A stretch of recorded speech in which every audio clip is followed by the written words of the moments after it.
Southern buttermilk biscuits are great for breakfast, lunch, or dinner. With just 5 ingredients, they're super simple to make. In this video, I'll show you a few tricks that could get these biscuits to rise to fluffy perfection.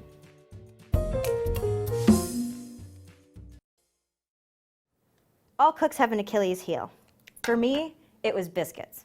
Whenever I made them, they would turn into little golden hockey pucks that I just couldn't even serve. So when this recipe came into the kitchen, it absolutely changed my world. It's all about keeping the butter cold. You want to start by cutting your butter into 1/2-inch pieces and refrigerating them to get them nice and cool. Cold butter stays in bigger pieces when you incorporate it into the dough. So as your biscuits go in the oven, that butter melts, creating pockets of steam, which help give the biscuits a bit more rise. So now, let's put our butter in the fridge for about 15 to 20 minutes. My butter should be cooled by now. And in the meantime, I've chilled my flour, a bowl, my baking powder, as well as my food processor bowl and blade.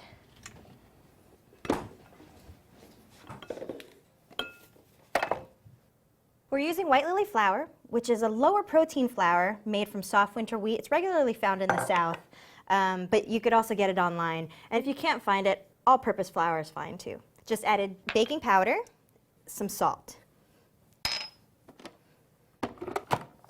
We're going to pulse this a couple times just to make sure that it's mixed.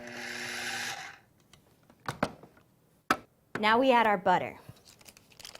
Remember, it's nice and cold. We're going to put it all in, and we're going to do 10 one-second bursts.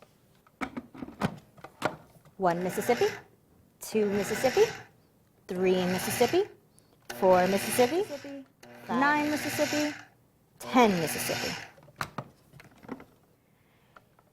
You want the butter to be about the size of peas. No bigger. You want to pour your dry ingredients into the chilled bowl. Now we want to incorporate our buttermilk. You're going to want to do this with your fingers open, moving in circular motions. So add your buttermilk and begin incorporating it. It's better to do this by hand because you could really feel the moisture of the dough and make sure that everything's combined. It also helps you from not overworking the dough. Overworked dough will really toughen the biscuits. Your dough is ready when it all starts to come together. Not leaving too many stragglers behind as I move it around in the bowl. Okay, this looks just about ready. So you could just pick it up in one clean ball. I'm going to give my hands a quick wash because we're ready to roll out our dough. You want to lightly flour your work surface. Adding too much flour can also toughen the biscuits, so just go light.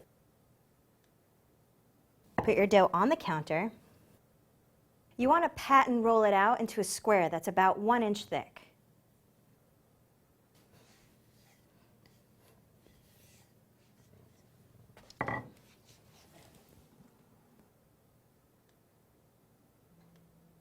Here are a few of those tricks we were talking about before. You're going to want to dip your cutter in a little bit of the flour so that it moves smoothly up and down. Another trick is you want to push your cutter directly down and pull it straight up.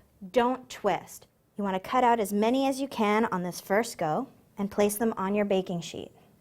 Now here's another one of those tricks. You want these guys to sit shoulder to shoulder. You want them to touch each other. When they're like this, the steam won't have anywhere to go but up. Now we got 4 biscuits on our first round. We're only going to mash this dough together one more time and re-roll. By the third re-roll, it's just a big old messy biscuit and you don't really want that.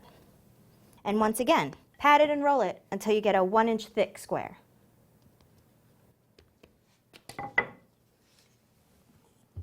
You'll probably get 2 or 3 biscuits out of that second roll.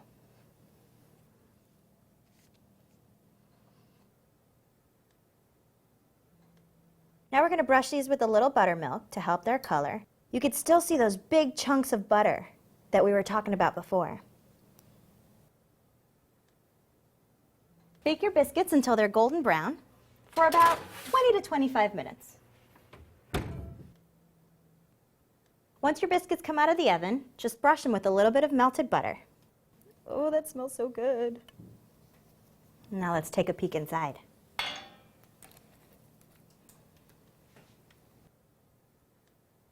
Perfect. Look at all that fluffiness. And of course, we have to taste a bit.